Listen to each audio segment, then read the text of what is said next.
ऊर्ध्वमूलमधशाखमास्वत्थं प्राहुरव्ययं छन्दांसि यस्य पर्णानि यस्तं वेद स वेदवित्। अधश्रुतप्रसुतास्तस्य शाखा गुणप्रवृद्धा विषयप्रवाला अधश्च मूलान्यनुसन्ततानि कर्मानुबन्धीनि मनुष्यलोके न रूपमस्ति तथोपलभ्यते नान्तो न चादिर्न च सम्प्रतिष्ठा। अश्वत्थमेनं सविरूढमूलमसङ्गशस्त्रेण दृढेन चित्वा तत्पदं तत्परिमार्जितव्यं यस्मिन् गता न निवर्तन्ति भूय तमेव चाद्यं पुरुषं प्रपद्ये यत प्रवृत्ति प्रसुता पुराणी निर्माणमोहा जितसङ्गदोषा अध्यात्मनित्या विनिवृत्तकामा द्वन्द्वैर्विमुक्ता सुखदुःखसङ्गे गच्छन्त्यमूढा पदमव्ययं तत्।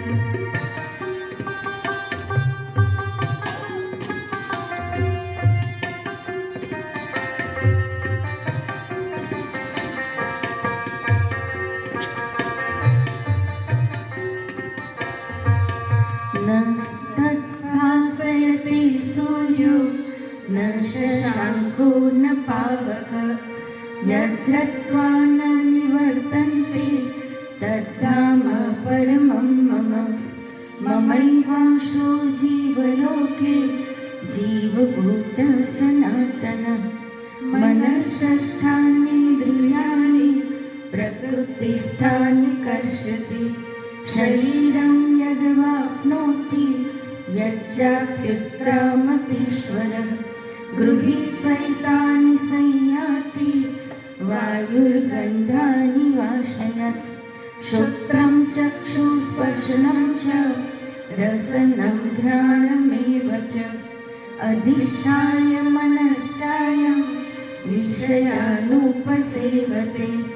उत्क्रामन्तं स्थितं वापि भुञ्जानं वा गुणान्वितं विमूढानानुपश्यन्ति गच्छन्ति ज्ञानचक्षुषा यतन्तो योगिनश्चैनं पश्यन्त्यात्मन्यवस्थितं यतन्तोऽप्यकृतात्मानो नैनं पश्यन्त्यचेतसः।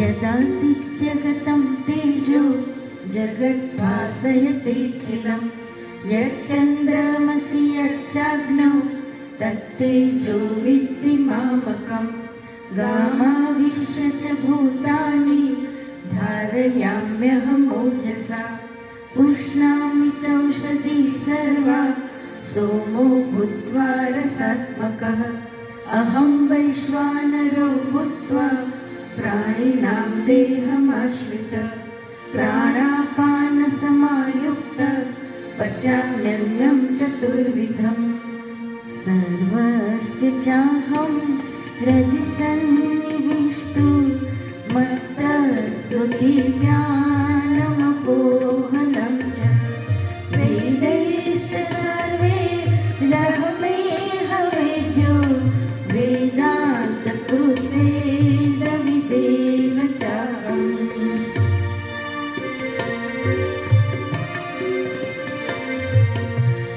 द्वाविमौ पुरुषौ लोके क्षरः साक्षर एव च क्षरः सर्वाणि भूतानि कुटस्थोऽक्षर उच्यते उत्तमः पुरुषस्त्वन्यः परमात्मेत्युदाहृत यो लोकत्रयमाविश्य बिभर्त्य व्यय ईश्वर यस्माक्षरमतीतोऽहम् अक्षरादपि चोत्तमः अतोऽस्मि लोके वेदे च प्रथितः पुरुषोत्तमः यो मामेवमसम्मूढो जानाति पुरुषोत्तमं स सर्वविद् भजति मां सर्वभावेन भारत इति गुह्यतमं शास्त्रं विरनोक्तं मया नघ एतत् बुद्ध्वा बुद्धिमान् स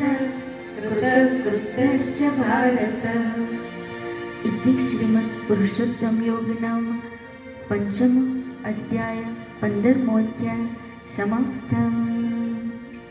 श्री कृष्णाय